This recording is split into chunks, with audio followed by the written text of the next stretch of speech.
Good morning. Let me just What? tell you, Huh? as the starts of Keystroke episodes go, This was pretty good. This was one for the books. Yeah. this Yeah. morning was ridiculously crazy. What's up, guys? Welcome to another episode of Live here on Keystroke Medium. I am Josh Hayes here with my co-hosts Chuck Manley and Scott Moon. I don't know what it is about switching to Monday mornings, man, but we are getting slammed with so many like different crazy things. We were super organized before, and then of course in the mornings we're way more ready. Yeah. Like Chuck literally sends me a message. Where's the link? At 10 minutes till 10.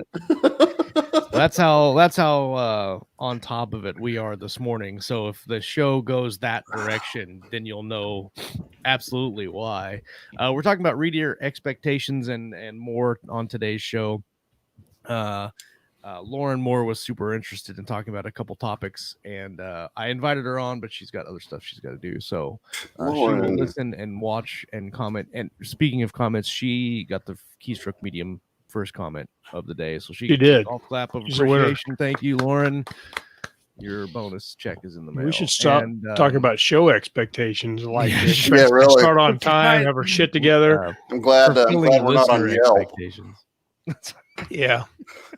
I barely know what Yelp is. What's everybody in the live chat? Let's see. Lauren Moore got here first, then Rick. Of course, Rick said the only reason I didn't get first because I hadn't said anything yet. Mm-hmm. He was lurking. Silent type. Mm-hmm. He was lurking. That actually makes sense with Rick, if you know Rick. Yeah. Well, he had to stop and write 8,000 words. That's right. It took him, it took him 10 minutes. That's right. I was like all proud. I was like, hey, my word count, I'm doing pretty good in the challenge. I looked there this morning. He's got like 42,000 words, the 10th That's or the right. 11th.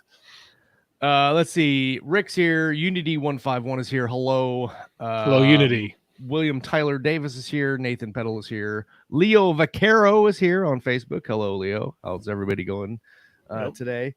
Nathan has first question of the day. What's with this Crack of Dawn bowl? Oh, man, I'm telling you right now. I'm telling you. Whew. This was your idea, though, right? It is. I've been up for 7 hours. Yeah. It's getting back into it, right? Like I'm good with it. But I wasn't ready, so my coffee is still brewing. Dude, I'm on my second pot. What are you talking about? No, it is. It is my second pot. My second pot is brewing. Oh, okay. That's what I'm waiting on. Obviously, if you guys have known me in the show, I like to change my office around. So I'm going to go first with what I have going every on 18 minutes. I've been waiting for years for you to just go ahead and launch your makeover, do-it-yourself HGTV platform. Oh, so, yeah. I don't believe you at all. I don't believe you at all. You should come fix our offices. I would do that. I just don't give a shit. Right. Speaking of that, so how's your morning, or what's going on with you, Josh? Well, since we're going to talk about your office, we don't give a shit. Nobody gives a shit. My office. No, I meant about my office. Not right. Okay. No, you're happy. Nobody cares about my office either. I even don't care about my office to an extent, but obviously I do because I go crazy with it. It does look damn good. I'm just going to throw that out there. I need to take. I'm going to need to do like a video walkthrough because this is only a small portion. So I used to have like all these custom built shelves and everything that I built for my office, and then I wanted to shift my desk to the middle and move some stuff around. Well, because everything was custom built for the space that it was already built in, I had to break everything down. Like I spent hours like just taking apart stuff, and so now I'm almost there. Today, hopefully, I'll be able to get it done and get all the shelves up, and then I will do a walkthrough because everyone cares what Josh is. A lot of people probably think you have like 8 offices, but it's really like all the different camera angles we've used over all the episodes. Yeah, well, I need to go through and make a montage of all the different office spaces that I've had. But yeah, that's what I did. Now you got me thinking about rearranging in here. Oh, you definitely should. I like inspiring people to move crap around. But I've got my posters, I've got my books. There's actually 2 shelves of books up here, which is really cool that I was able to put it on 2 shelves. I've got a couple more books to put up, but and I've got my collectibles arranged in such a way, and so it was good times. I did a lot of planning on a book that I'm working on. I don't know why is that page not down? What I find is sad is that there's not going to be any more Valor references in the live chat because There's already already been was. one. There already was. Yeah, but the Crack of Dawn of Valor. Yeah, but they're that's over with, man. I got to move on to something else. We have to That's move over on. with. No, Valor's Valor been is never over. Valor's done. Now I got to go to like It's been something else. canceled. Yeah. You are the weakest link. Goodbye. But I think it's a lot more open now. And so I've been working on a project that I mentioned last week where I'm going through and I'm plotting out and basically creating a story from another author's original idea and trying to hold true to that idea and then flesh it out and make it a complete deal. And we went out of town to Jamie's parents' house yesterday, and so I wrote on the notebook all the way up, and I've got you guys know me in legal pads, so I've got a whole bunch of notes. I probably got about 15 pages of notes so far, and it's going really well. It's going super well. I've been excited about creating the story again, so that's fun. And finishing Valor last week, I got the acknowledgments and the dedication and stuff sent off, so it is completely and utterly done. It's in the editor's hands or in the publisher's hands now. The edits are done. Everything's done with it, so it'll be out. It's out on the 19th. oh, I got it right here. Here's the book. I have to put it in the live chat so nobody will know what we're talking about. Oh yes, don't do that. Can't remember when it comes out. Launch of Valor. Of course, I probably spelled that wrong. Do you guys always put a dedication page in your books? Not always. I did, not but always, I haven't but- lately. This I one was just realized dedicated. I didn't put one in Jack Dark Book 1, and I think that's the first time I haven't done that. It just slipped my mind. This one was dedicated to my kids, and I said I dedicated this to my kids, and if not for them, this book would have been done 6 months ago. I figured you put there, this book's dedicated to my kids. You're lucky to be alive, you little rat bastards. Yeah. Oh, I'll take you out and make another one look just like you. Yeah, exactly. Yeah, so it's out on the 19th. Now that I'm looking, it's up for pre-order right now. It's up on it. It'll be out on the 19th. Pre-order of Valor. It's a pre-order of Valor, launch of Valor, editor's comments of Valor. Look at you, Scott, getting in the live. I'm all into the. First, I say no more Valor comments tonight. I quickly make 10 It's an Valor Ethernet comments. cable, man. It's got him wired. Yeah, I know that's my exciting thing for the day. I'm disappointed we're not going to have any Scott robot voices now. We might. Yeah. What we're probably going to have is when one of my kids goes screaming through the. Because for me to go to my router, I have to like string this cable across the entire household. And so sooner or later, somebody in rollerblades in the basement is going to hit that cord, and my computer's going to get yanked off my table desk. So it'll be really epic. That's right. It'll be the Destroy Mac of Valor. Just Chuck, you finished a novel this week, didn't you? No. What? Who said it? No, That you sent us Murder Clowns. I sent you the Murder Clown short story just because I've been No, I talking thought- about it so much. But no, I'm plugging away on Jack Dark Book 2. And I finished a novel, and that was Kenneth Britz. yeah, that wasn't me. Oh, I'm yeah. not Kenneth. Did you want Kenneth? I'm sure he'd come on if you I asked. mean, I'll take Yeah, anybody. I'm just saying. Kenneth You're Britz on of the show. Valor. But yeah, that's pretty much been it. And then my kids have been going stir crazy, so I've been trying to do things with them to help their mental health. So I'm about 50. I think I'm 50 or 60% all the way through whatever your Murder Clown 3 book is. yeah, it's a simple little story. It's kind of my love letter to campy popcorn movies. So, Well, I tell you, the scene in the bathroom with the guy in the crutch kind of freaked me out a little bit. I'm not yeah, gonna that lie. good. I was going for that. It was supposed to be That freaked creepy. me out. So. I was reading it, and I was waiting for the guy to show up again, and then he shows up in the bathroom. I'm like, oh, nothing good happens. It never happens. Ever. Nothing ever. Getting surprised in the bathroom is never a good thing. Yeah. There are rules of etiquette. Unless you're in a porn movie or something. Yeah. It's not going to happen. Right. Oh no, my hand's stuck in the toilet. Oh. That's Call a plumber. Let's see. Oh, hey, And that's Sean how- watching the show again. Hi, Sean. And Christy McClellan just joined the show. Welcome. What else? I mean, you finished the short story and you're working on I'm working on Jack Dark book Jack 2. Dark. Yeah. And I showed you my stack of clipboards, and those are all the pre-work for the Pikmin Files book 2. And I'm still about 70% done with Brace Cordova 3. And, people hate me for that because I keep getting asked about it. And You've been struggling with that for a while though, haven't you? Yeah, I got distracted by other things, and then I got under contract with Aethon, and I feel bad about taking so long with that. And I'm going to get to it all eventually. But my son has a friend in band. His name and his kid. Yeah, my son plays tuba in his high school band. But one of his fellow tuba players, a buddy of his nickname is Jam, which I always thought was kind of cool, but that's the only name I ever knew him by. So one day, just out of curiosity, I asked my son, what's Jam's full name? It's Jamarian Haygood. Yes. Is that not solid as hell? Yeah, and immediately in my mind, I think Special Agent Jamarian Haygood. And I got this whole freaking FBI thing going on up there. You just wrote a book. Yeah. And his partner is Jamarian's this kind of raised in the South, staunch, kind of old-fashioned, values kind of guy, and his partner is going to be named Caspian Priest, and he's actually from the West Coast, and his mom was an actress, and his dad was a screenwriter, and he's the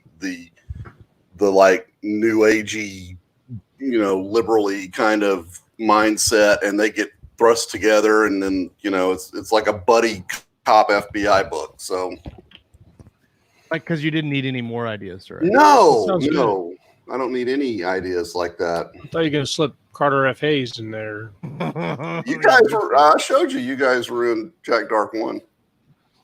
Yes. I'm excited for you. I'm excited for those books to come out. Because I really liked Master of Hounds.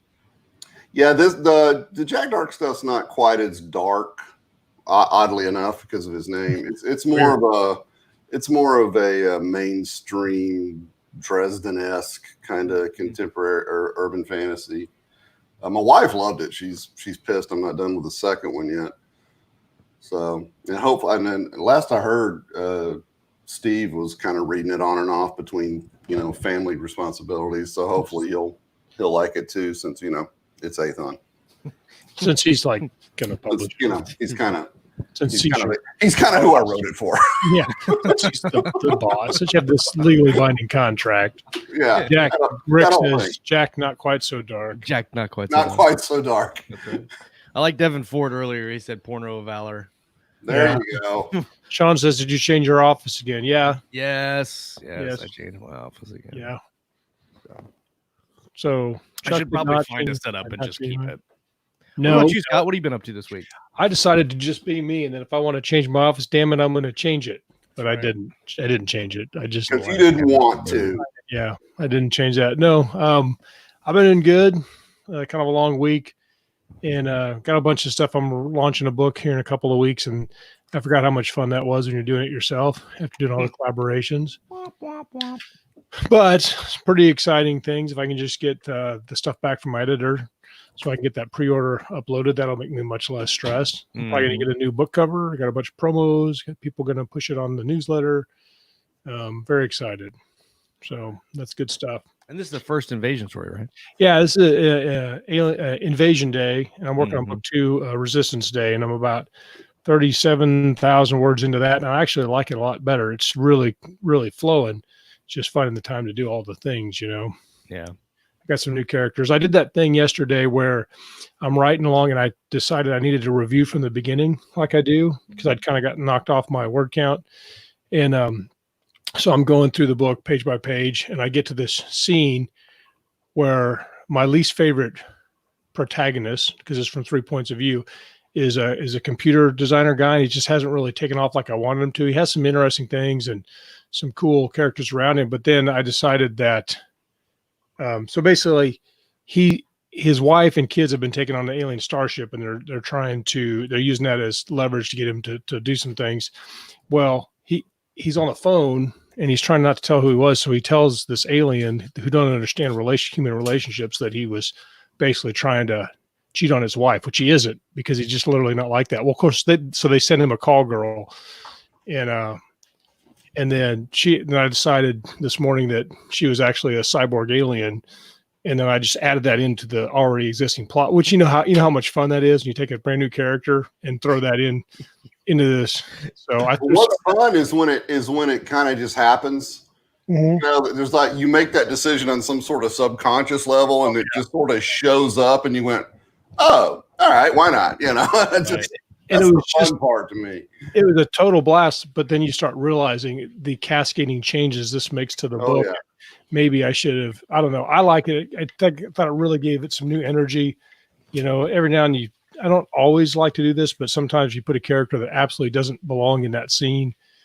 Kind of a wild card. It makes some interesting dynamics because it's kind of one of those running gun battles. They're trying to escape. Now there's this new character who has kind of some mystery about her that I don't know. I like it. I hope everybody else does. You know, it's interesting. I think part of the reason I like the planning and creation process more than actually writing it is the ability to do that, where you have a character and you're developing the character in a certain way, and then an idea hits, and you're like, oh, it'd be way much better if I made her a cyborg, that, and then you can just kind of roll with that and see what the possibilities are for the character that way. Well, the story that I'm planning right now, we had originally the character, and this kind of, they're saying you need to turn your volume up in the live chat. Okay, how about this? Or move your chair forward. Can you hear me now? Sounds good. I'll adjust my gain a little bit there. That should work. So what I've been planning on is this story. Originally, he was a military mech driver, and then he got out after the war, and then he was hired on as basically security for this expedition, and the security was paramilitary and all this stuff, and it would lead him into obviously fighting and stuff on this new place where they're going. But this kind of leads into fulfilling reader expectations. I thought it would be interesting if we made the guy a vet, but then not have him be security or battle related or whatever. He's like done with that. Like he's done with fighting. He's just a construction worker now, and that's what he wants to be. And then he gets thrown into the thing, creating more conflict with the character.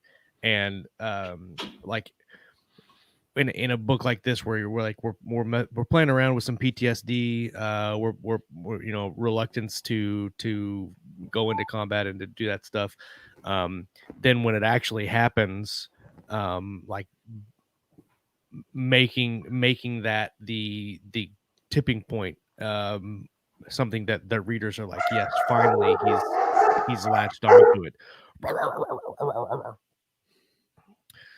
So like I'm curious what your guys' thoughts are when we're talking about setting up expectations at the beginning of a book, and maybe even a series too, but and then having when those things finally do happen, making them come back up later, having that like a huge emotional resonance to the reader when we're setting up stuff like that early in a book. I do a lot of that in the planning stage, but sometimes that happens like after I get almost to the end of the book and I realize, oh, this is something that I want to happen, but I want to make it more impactful, so I've got to go back and change things in the beginning. I think with characters, like you're talking about the character changes, is if you're talking about reader expectations, you have genre expectations. You maybe have the series specific expectations if they're invested in the series. Barking Dogs of Valor, absolutely. And but one of the biggest expectations is characters, because if they start to like a character, then they want something to happen with that character, right? And the more characters, that's one of the dangers of having lots of characters, lots of points of view, is because everybody has their favorites. Well, so when you go into do that, like with your cyborg character, Do you have something in mind down the road that she was going to do that when she wasn't a cyborg, or something that now she can do as a cyborg that like pushes the story forward again, like ramps it up again? Yeah. So actually, it's interesting. So originally started it that she wasn't going to be a cyborg because the background story of this is one day when I was writing the first book, I needed to take a day off to get some words done. Yeah. And so I called my boss, can I have a vacation day? And he says, well, can you make me a character in your book? And I said, oh, no problem. He said, you want to die badly? Or That's a good deal. And he goes, that's a really good deal. Yeah. And he goes, well, I want to live. I want to be like an important character and be kick ass. I'm like, well, that's a lot more work. You may have to give me more than one day. No. It is a lot more work. I wanted a week off. For that, so the character is Halloran. So I changed his character's name to Halloran, and he's a security expert guy. And so, but since he's been transferred to another part of the department now. But since he's my boss, and now he's at my mercy in my book, he's just having all kinds of bad shit happen to him. It's like he's like a super commando, but he gets shot a lot. He's always getting knocked off of buildings and blown up, and so he's going to get the side character Charles, the software developer. He's kind of having to fight, even though it's not really his thing because they're getting swarmed. But he's going to not be able to save Halloran from getting taken back by the aliens. But then Halloran's going to make a reappearance later, and he's going to be all jacked up and cyborged and everything. Well, so when this female character came in, I'm like, well, maybe she's not really from Earth because, and it's one of those accidents. I was riding her, and she's a redhead, stereotypical, but her hair does something weird, and he just like, what is that? That was not right. But they're in the middle of it's really busy, so doesn't really have time to figure it out. And then she says a couple of things like, someone makes a comment about maybe the aliens will be merciful when they take over the planet. She goes, they won't be. And it just is this implication in that dialogue that she knows because she's been through this before because she's not from Earth. Yeah. And there's a few real subtle drops like that. So she's going to come back, and I'm going to have Halloran and her come back at the same time. And they're going to be like a team, dynamic duo of alien killing super All right, so they could be a dyad. You're writing the actiony sci-fi kind of stuff. And Josh, what was the project you were talking about? It's just I don't even have it. There's no project. There's no title for it. It's but I mean, what's the genre? Mill sci-fi.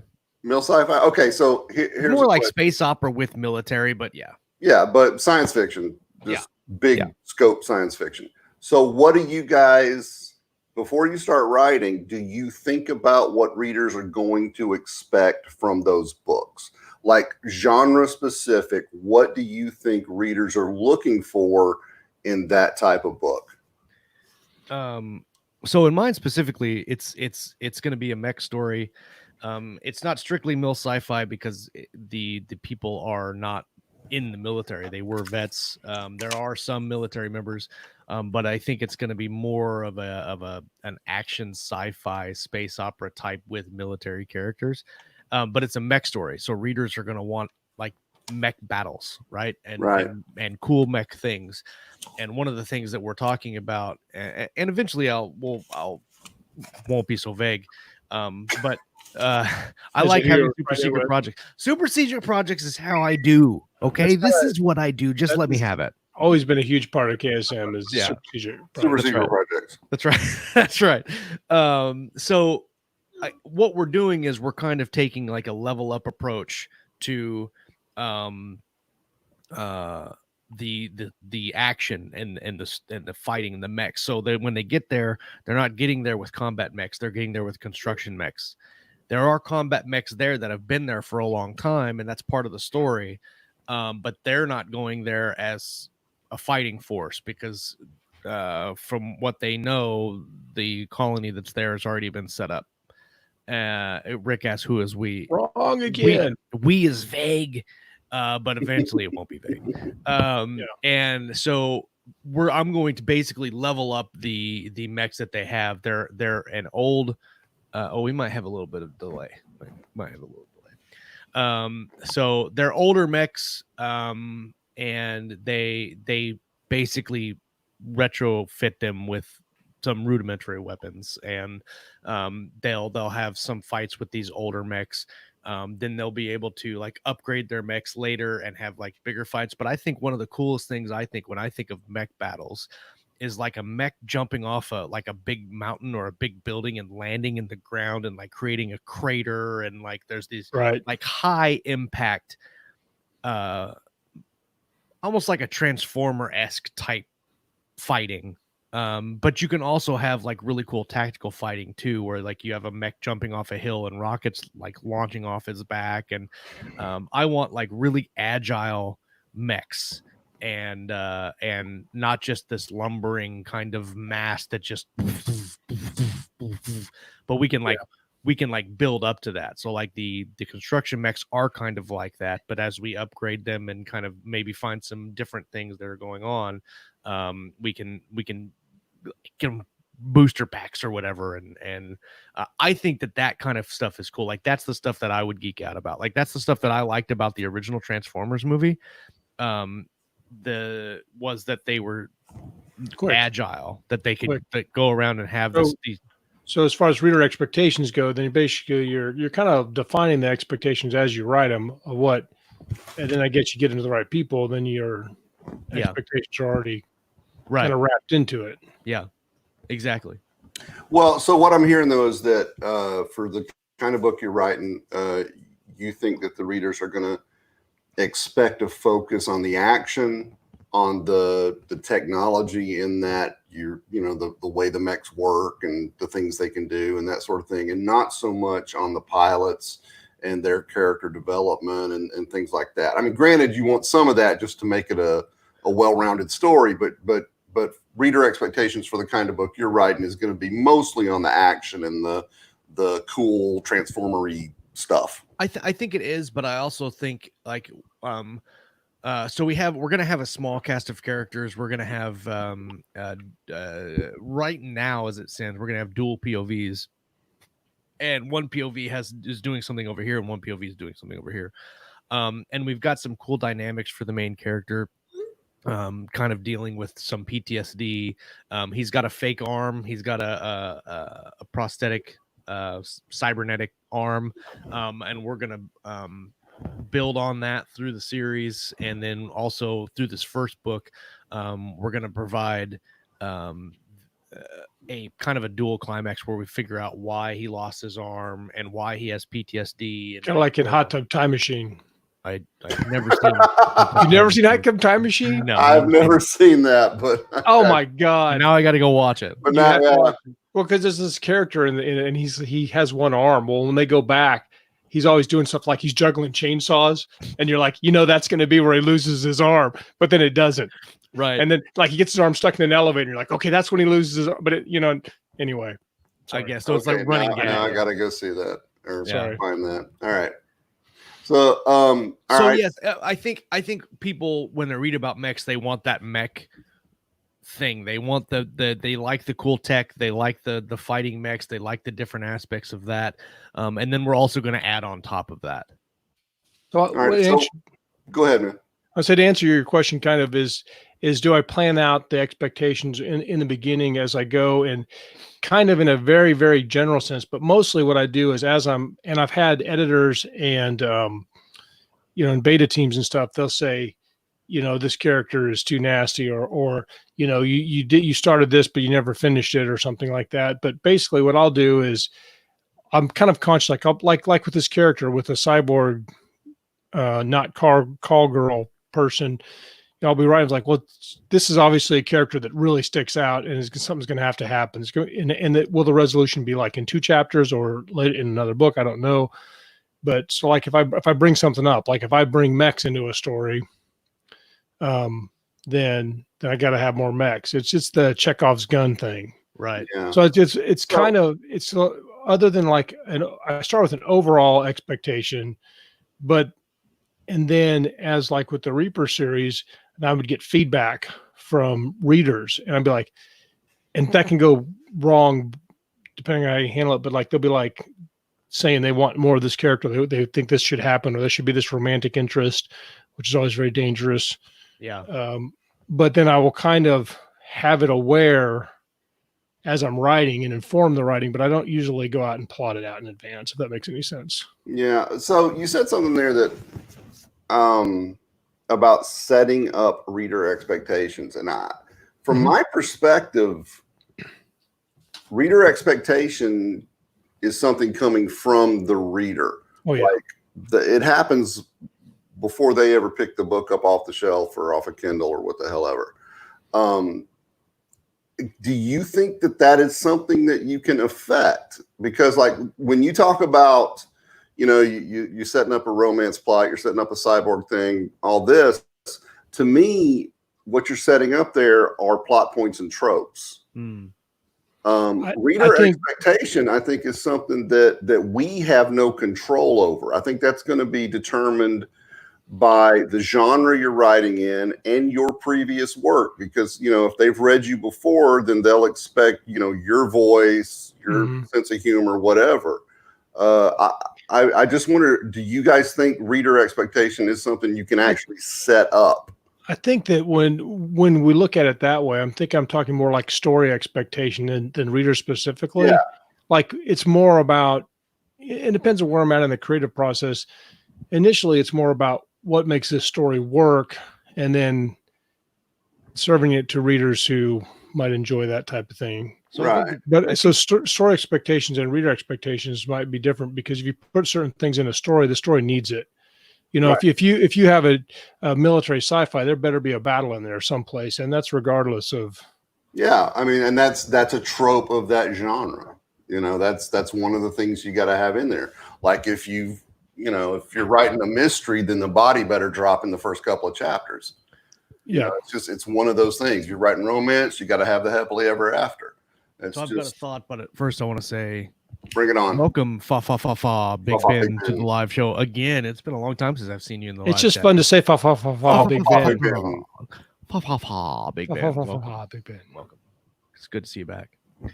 So my thing is, when you were talking there, I was thinking about reader expectation and specifically what you were saying, and I think that when it comes to you, like your books as an author, I think that is something that you build up over the course of your career as you're writing books. So when they pick up a Josh Hayes book or a Scott Moon book or a Chuck Manley book, they have the expectation of that thing that they're picking up. It's kind of like when you pick up a Stephen King book, you're like, okay, I'm going to pick up a Stephen King book. It's going to be a lot of kind of rambling dialogue that event, like he'll spend a paragraph to talk about where he's going to be, and the dialogue is going to be really good. The characters are going to go and do their things, and you're going to have a 600-word novel that could probably be a 50,000 word novel, but it's like that's what you're getting into as a Stephen King book.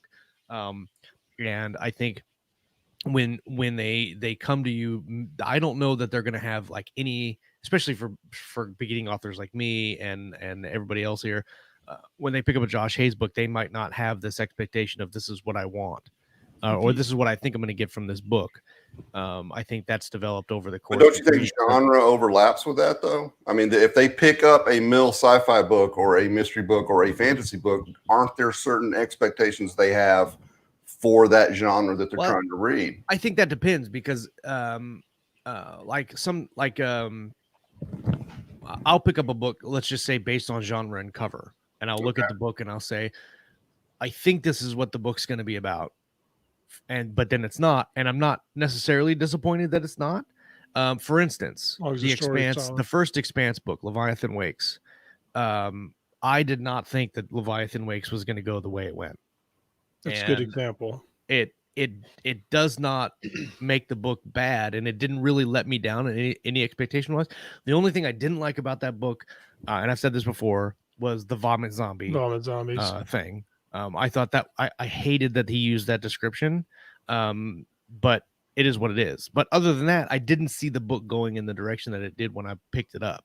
So that feeds into Nathan's comment, and I'll let you keep going on it. But Nathan says reader expectations are set in the first third of the book and fulfilled by the end. So that's kind of like that book wasn't what you thought, but by the time you read the first third of it, you knew where it was going. Probably right. Yeah, to me, that sounds like setting up the questions and the plot. That sounds like you ask the question, is this is this guy going to find this girl that went missing? I think you can go on a macro level. You have some reader expectations I think are actually fundamental. All stories, like if you ask a question, readers expect it to be answered in some form. Right. And if you don't, then you failed. I've never looked at reader expectation that way. To me, that's always been, yes, it's reader expectation in that I put a question in front of the reader and they're going to expect it to be answered. But I also try to keep in mind, if I was telling you before, Master of Hounds was more of a dark urban fantasy. So there are certain darker aspects to that than the Jack Dark books, which are more of a PG-13 kind of level of darkness. It's more of a straight urban fantasy. So I'm thinking about, okay, if they pick up this book, they're not going to be expecting, people getting gutted and decapitations and that kind of thing like they're going to expect if they pick up a dark fantasy book. Like Joe Abercrombie. Yeah, something like that. Yeah, exactly. If I pick up the Dragonlance trilogy from back in the day, I'm not expecting grimdark. Yeah. But if I pick up grimdark, I'm expecting grimdark. To me, that's always been the first element of reader expectation. Yes. And I think as an author, you need to be cognizant of that. You can't write a grimdark book and then you can't set out to write a grimdark book, but then write and if you Brandon Sanderson, like Brandon Sanderson is epic fantasy, but it's not grimdark at all. Not grimdark, exactly. Well, then you come down to if that happened, then you need to figure out who to sell it to. Right. Well, yeah, and if that does happen, maybe you change your presentation plan to target this other group of readers who have the grimdark expectations or the PG-13 expectations. So yesterday, it's funny that we're having this conversation. Yesterday, one of my coworkers, who's not really a huge fiction reader, but had decided to read a post-apocalypse, and he hated it. And so, for the last 3 months, he's been telling me, I'm still trying to finish this audiobook, and it's so bad. All I do is go on supply raids, and I really wish something would happen. But so he finally finished it yesterday, and he told me, he said, well, early in the book, they have these train people, and they see the train people, and this train comes, and it's like super organized, and they have like military vehicles and people, and then they stop like in a town. They all deploy like really organized, and they just locust swarm and take all the resources and get back on the train, and then they go.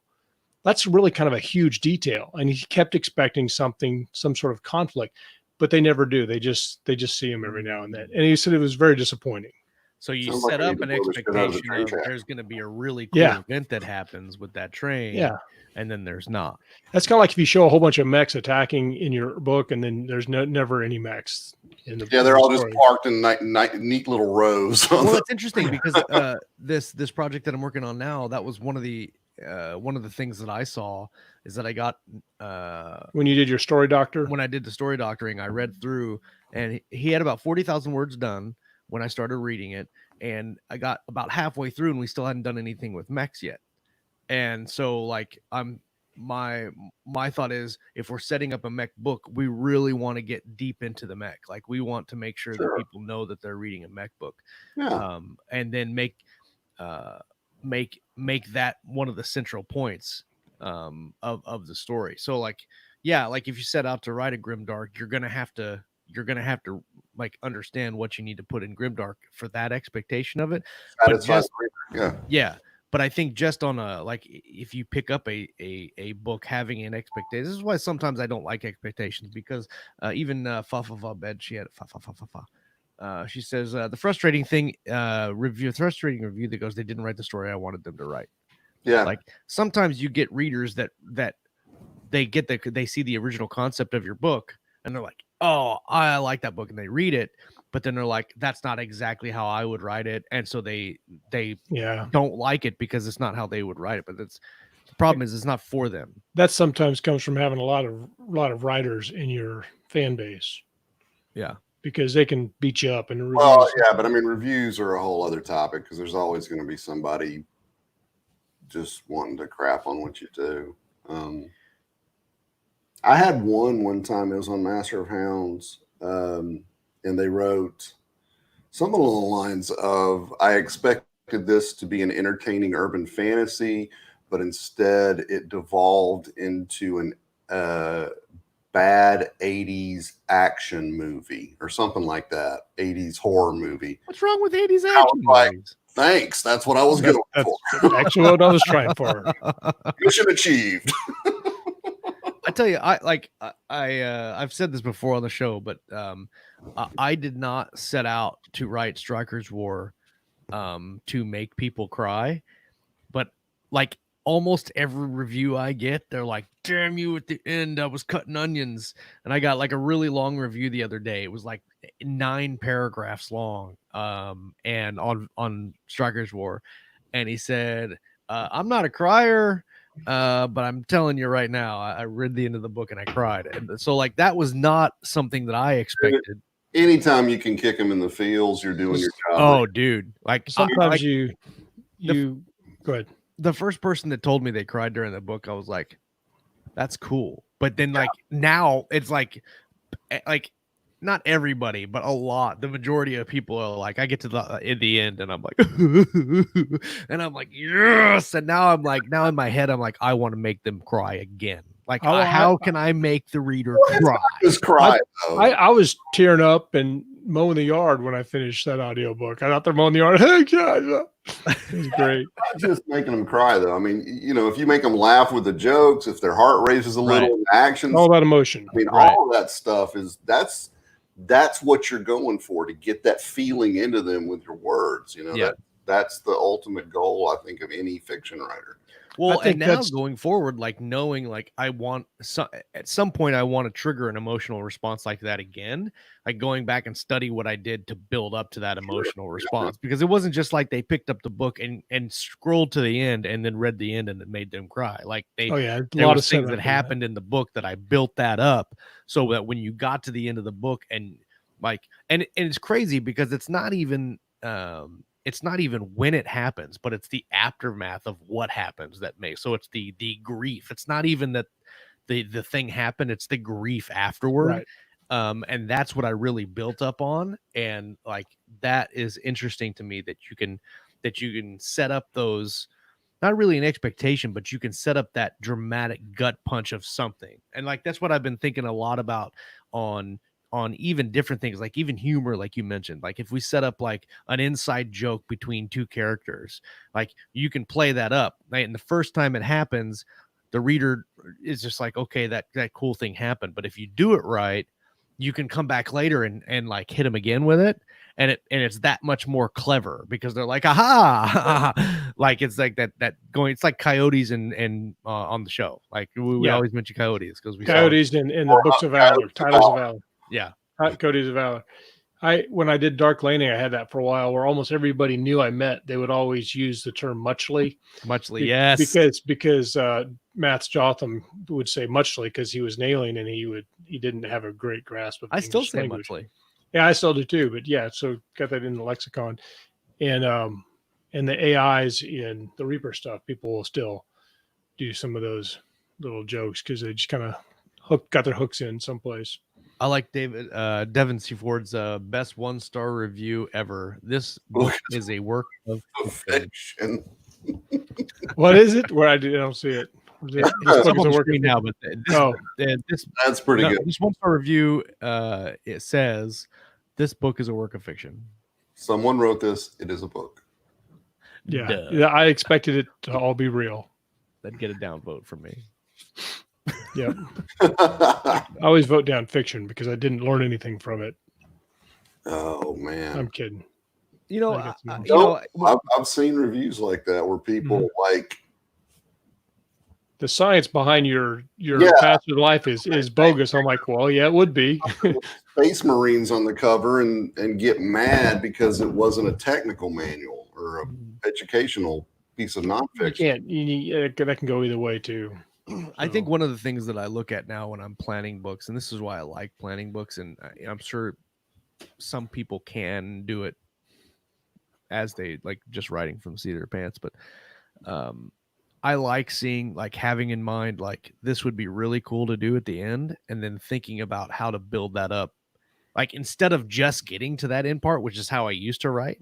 Like I used to write with I'd have like a really cool action scene that I wanted to write, and I'm like, oh, I can't wait to get to that action scene, because once that happens, that's going to be kick ass. But now I think, yes, that action scene is going to be kick ass, but how do I build it up even more so when it happens, make it even more kick ass? Not only is it kick ass, but it's like this dramatic thing that happens that the reader is built up to. How can I put a coyote in that last scene? Right. Like that. Or you could do it the other way, where you have like something small that happens that suggests something, like it suggests a fear or suggests something funny would happen, and then you don't have that happen until a little later, and then when it does happen, that will really ramp up whatever emotion you're trying to get, whether it's grief or funny or whatever. But just looking at it and saying, I want to get to this cool part because that's it. But then also thinking, what can I do? What are the things that I can do that aren't really big, that don't take a lot of time, that it's not like you have to build up some exposition thing where you're explaining why something happens, and what does happen, it's cool, but having something that's emotionally grabbing, where you're like, you can set it up, and then, well, like in Strikers War, the first thing you read in Strikers War is, Mom and Dad, if you're reading this, I'm not coming home. And so you automatically know at the beginning of the story somebody's going to die, but you don't know who, and you don't know how, and you don't know why. And then as I build the story and I build the friendship, and then like you read through this, and obviously somebody dies. The fact that they die is not a surprise. So that is not like, that is the point that I was writing to, but that everybody knew that was coming. Like, that's got to be there. It's how and why, and then what happens afterward, that really is what twists. So like, that's some stuff that I'm thinking about as I'm going in to write these different things, is like if somebody has a joke and they're like, yeah, that's really funny. How can we make that even more funny? Like, how can we make that resonate? Just right. Exactly. You don't want it to be this fleeting sense of, oh yeah, that was cool, that looked neat, that sounded cool, haha, and then leave it alone. You want it to be something where if you can make somebody feel something, they're going to remember it. Yeah. They'll forget what you try to teach them. They'll listen to you and nod quietly and then go on with their lives. But you make somebody feel something, it's going to stick with them. Absolutely. It's just the way it works. 100%. I just want to point out that Devin's calling me out in the chat, and I stopped myself before I used your real name. I stopped. Just throwing that out there. It's crazy. Anyway, Devin Ford is a pin name. If you weren't aware, Devin Ford is a pin name. But so is Ralph Kern, and I've accidentally used his real name too on the show, which is crazy. We're going to use your real name from now on. I need to come up with a pin name. Joshua I was actually thinking about this the other day. If I write fantasy, I'm going to go I'm going to make like the most epic fantasy pin name I can make. Joshua Hayes. Yes. It's J. Everett Hayes. Everett's my middle name. And I'm like, that's like that feels like an epic fantasy author. It does. It's kind of the opposite. Because I write fantasy, that's why I go with C. Stephen Manley on my books. Yeah. But that's what got me the idea. If I write this FBI thing, that's more of there's no fantastic elements to it. It's just a straight thriller kind of deal. I was thinking about using Chuck Manley. Yeah. Because that kind of, to me, sounds like it might work a little better. Right. It's not as flighty as C. Stephen. And then you look at guys like Brad Thor and guys, they just have those short, hard names. Well, they always have super huge names on the cover, so they can't be a super long name.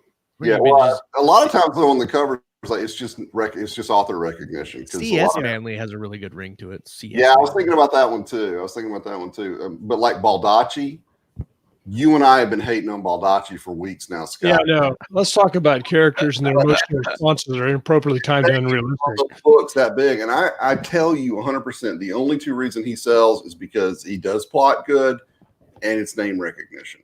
I mean, because I finished the most recent Amos Decker last night, and I was cringing at the dialogue and some of the. Well, and I'm going to make everybody who likes Baldacci hate my guts, but so I finished Memory Man. They don't know where you live, and yeah, I do. Hey, but I think you love Baldacci.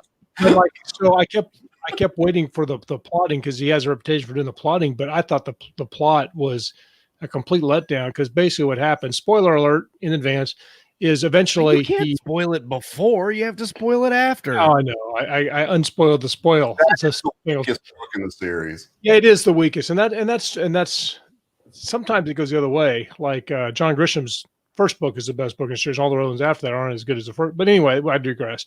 But the point is so I was looking for this master plot revelation, and basically he encounters the bad guys, and they tell him everything they did and why, and then he overpowers them by laying on top of him. You can't have the villain monologue. Yeah, do yourself a favor. Yeah, if you're going to continue exploring the Amos Decker series, I would recommend you just skip to the third one, which is called The Fix. I'll probably do that. Yeah, which I think is the best in the series because of the convolution of the plot. Yeah, and then the most recent one was also pretty satisfying plot wise. It's called Walk the Wire. I'll definitely do that because I am very curious and I do want to learn. And thrillers I know they have different skill set. But so while we're talking about reader expectations, one of the things he did in this book all the time, and there's this huge talk about that Decker and then the main villain can't feel emotions. No. And every single scene is nothing but emotional reactions, and then he's trying to get an emotional reaction. Then he gets an emotional reaction, and then the key to winning is to drive them into an emotional reaction. But we just spent like literally 14 hours talking about how they don't show emotion. So non-emotional. Can't even feel them if I wanted to, and then has like 18 emotional responses in a row. Yeah, no, I'll back up. I like when Scott gets amped. How long did we talk on the phone the other day? We were on the phone for like an hour, and Scott was so amped up. I thought he was gonna like blow a gasket. Yes, I love when Scott gets amped up like. Yep. Like running around like pin names. Pin name is. We shall share that Chuck's pin name is Tingle. Chuck Tingle. Chuck Tingle. Tell everyone. Chuck the Tingle. Of the Pringle. Welcome, Jason. Somebody needs to send me the phonetic spelling of Jason's name. I'm not even going to try to murder the end of the last name, but listening at work. Hello, Jason. Thanks for tuning in. Mushik. Say, Mushik? Is that right? Guessing. I can say Yudahanjaya Vijay Ratna, but I can't say. 3 weeks to learn how to pronounce that. Though. I did. I really did. That for you, didn't it? Huh? The what you just said, because I can't say it. What? Yudahanjaya Vijay Ratna? Yeah, that. Yeah. I used to be able to roll my R's without thinking about it, so I'd be like Yudahanjaya Vijay Ratna. But I think I've had too much. It's My Sky, Jason My Sky. My Ski. My Ski? Oh, my Ski, not Sky. Ski, not My Sky. Okay. That makes that. Whoops. Sorry, Whoopsie. He's barely an inconvenience. Yeah. It's going to be really hard to pronounce that person's name. Oh, no, it's super easy. Barely an inconvenience. Super easy. Yeah, you would never even think. That's like Steve Bolyer's name. Right. That took me like 3 years to figure that out. That's why I'm going to start pronouncing my last name Hayes. Yep. Hayes. Hayes. Hayes. Hell yes. Hell yes. Hell yes. That's right. Hell yes. Hayes. One of the reasons we were late this morning is because I thought we were having an interview with Damon Suede this morning on his book Verbalize, which is actually not this morning because we're not doing that interview. It's next week, and it's going to be at 10:30, not 10, because he's got some other stuff that he had going on in the morning.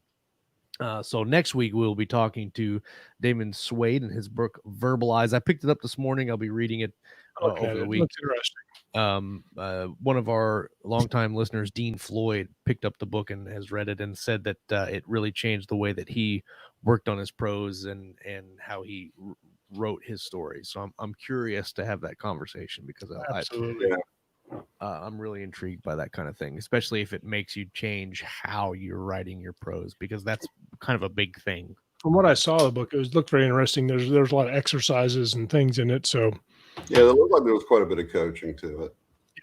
Yeah, could be good. All right. Well, I think we've kind of pounded that into the ground a little bit. I think that when it comes to readers' expectations, you can definitely purposely set out to set them up and fulfill them. I think sometimes readers are kind of finicky in the way that maybe they have an expectation for a book, and like we've seen, it doesn't turn out the way they thought they would want it to turn out, and so obviously they're like, I didn't like this book, it didn't turn out the way I thought it would. But that's not the point of the writing the book. The writing should the book talk about when to subvert expectations, because that's an important thing to do too. When to subvert. Oh yeah, definitely don't subvert expectations like Game of Thrones season 7 and 8. Well, that's bad example. But sometimes you want to have an exciting twist on their expectation, like how to fulfill the expectations to meet them, but like in a different and unique way they didn't see coming. Exciting ways. Right. Can you think of any way off the top of your head where you see that has happened well? Like so if your bookshelf suddenly fell and crashed across your office. I thought about that last night. I learned, because that actually did happen to me in this office. On that wall, I had that book. I'm pointing and you can't see where I'm pointing. I have a bookcase over here, or a shelf over here, and I had it on this wall over here. Well, I mounted it with the screws that came with it. And so I had like my what the hell is it called? My sound receiver and some speakers and some electronics, and my microphone was hanging off that, and blah, blah, blah, blah, blah. Well, apparently there's a weight limit to the screws that came with it. You possibly can and put them on that shelf. And it went. Luckily, it didn't damage my computers or anything. That'd be scary. But after that, I used these big 3-inch construction nails, or screws rather. This thing ain't coming down. You can stand on those shelves now, which probably should be where you do your next show from. That's a good idea. Yeah, it's not coming down. No. Or like another thing that would subvert expectations in a pleasing and unique way that would be very valuable to the members of the show is if all of your dolls suddenly marched across the screen. That would be fantastic. That would be fantastic. So first of all, they're not dolls. They're collectibles. Collectibles. Oh, I'm going to show you my newest one. Ready for this? Let's see it. Oh, yes. Oh, there you go. Got to have that. Baby Yoda bobblehead. No. And it's sitting right here. He's my inspirational buddy, my writing partner today. I saw that on Amazon. I was like, that's mine. And then I got the box and I opened it up and I pulled it up, and my wife's standing across the counter. She's like, "What the hell is that?" It's Baby Yoda. She just rolls her eyes and walks off. You met spousal expectations. That's right. No, I definitely subverted those. Let me tell you that. By now, she has to. But in a Game of Thrones way, not in the way that made her happy. Not in a good way. Yeah, that's right. Thanks everybody for coming and hanging out with us this Monday morning. Hopefully we'll not have as many problems getting set up next week as we did today. And eventually we will get on the schedule where we're like, yes, this is what we're doing. And I won't have to freaking put it together at the last minute. I think it worked out pretty good though. Yeah, it was fun. Good time. Everybody that joined us in the live chat, thank you guys so much for coming and hanging out with us and participating in the live chat. If you're listening on the feed later and you're not aware that we have a YouTube channel, youtube.com/keystroke medium, come and subscribe. Ding, click the bell. Oh, I need the banner. We've got a banner. We're reaching for 1,000 subscribers this year, and we are getting there. We passed 900 last week, and we're on our way up. So if you're just joining us on YouTube, hit that subscribe and click the little bell so you get notified when we do go live. The cool thing about being subscribed is you get like one half an hour before, and then you get one when we go live. That's pretty cool. We should make sure we subscribe to our own channel so that we all get. Oh no, it's happened a couple times. But the thing is, calling on, you're going to be live in 30 minutes, and I'm like, oh crap! On my phone. Yeah. Big Ben. Wow. Welcome back to the live show. It's been a long time. Unity 151 says it's a much better time. Oh yeah, good. Yeah, how many people are enjoying the new time? That'd be good. Excellent. Yeah, let us know if you like the new time. Want to talk about? Yeah, if they have any collectibles of Josh's they would like to see, people should definitely put that in the Facebook page. That's right. Oh man! So next week we're going to talk to Damon Swade about verbalizing and his book Verbalize. Check it out if you haven't. If not, we'll be here to talk about it. Lauren Moore and Kayleen will be on Thursday nights. The Writer's Journey at 8 p.m. Will Rebillard will be on tomorrow morning at usually 7 or 7:30 with Coffee and Concepts. It's an action-filled week. I hope everybody has a great week this week in their writing journey, and come back and hang out with us after that week's done. We're going to talk about some reading. We're going to talk about some writing and everything in between right here on Keystroke Medium. Peace. Laters. Awkward